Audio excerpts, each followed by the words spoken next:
Normal Kenyam Canada content barwan linguas me kanoro 90 b channel biya kamal to kon kaler mi jidin mu kon ling ray dan kanasir kule la jikmir god mishalat ngo chete ka kor mu chitok tenen binimi agenda na gorno banyo ka kon kel ke jen gwasme akan kono nyam bir kamal kanoro 90 b channel en wala shanga bangwan ka pai bakel run kin dangro wi jen dangro wi dich bana jome bana jeling ka kwiri ka manana chitok ray wish ke jengmir akan kono nyam gor jen wojin dere dorm to dere ja gor pin gwasamo ko de lerti de kan chomala shub kiji gwas danen pai kala rech ko do mishalat gwasame mishalat dun wonene ka gwarun wang andan ke ta bangwan gwat mishir ke ta bangwan ke run wang chala ren wo sha de ni shop ko wella de ni SSPDF de ni South Sudan People Defense Force chaga jagalo ken ke jegmir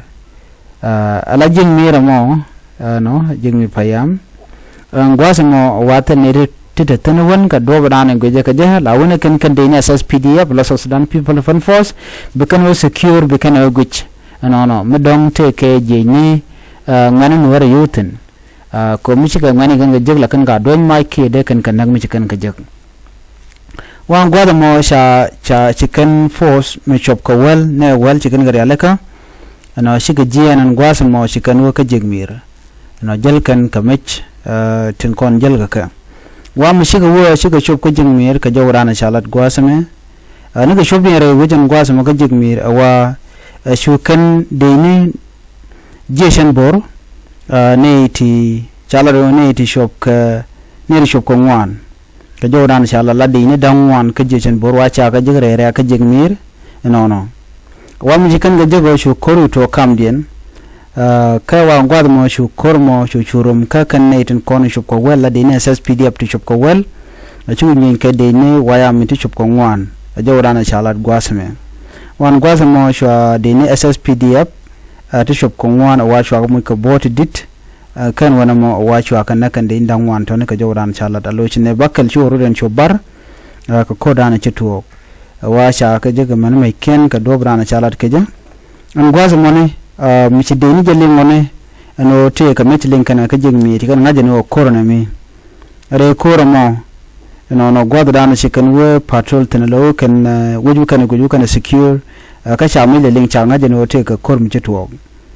chukan chuwa ka de mi dirin winani wo kan ka jigmir wa wudin chikan de ndang wan ko na shanak chikan ko jek ka chukan de ndang wan to yu kan yu kap ala de ni ken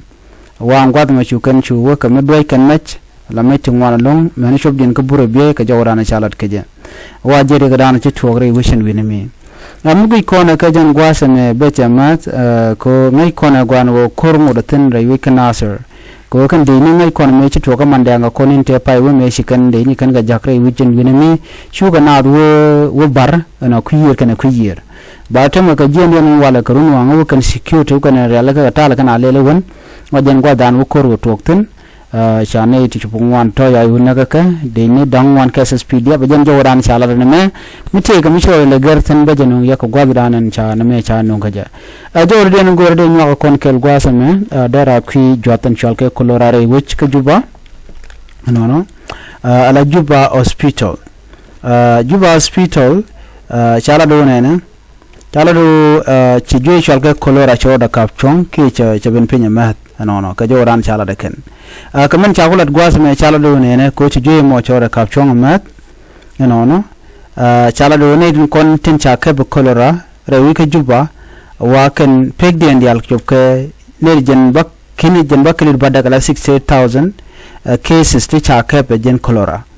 ne ka ron ken dangro jen dangro du ngwan lo ne du ngwan long wa ci kan ke ro tam ci ro reduce lo tel ne ngwan la ka joy no ka jawra ne chalat ke je bar ka jo mi kan kulat gwasme kan liya we charo da rep no liya charo da rep re lo luna long badno ken ne kon lel break ka jota wa ci gatal duno liya we gamare brode ka jo mi kan lati kala ne ne ri chop ke kidur ku dang jogu jandang de shi kalu no ka jawra na chalat ke je ka juba teaching hospital na me je na no gode nyaa yekel kamen chakulat gwas mi gorge jeno ne dial de kan mat ke piuti chati ki piuti chatol ko cha joye me chalke kolora me cha de le jek jo me je na no gorde nyaa kon kel ban nyogo je le radian biata kamal bye bye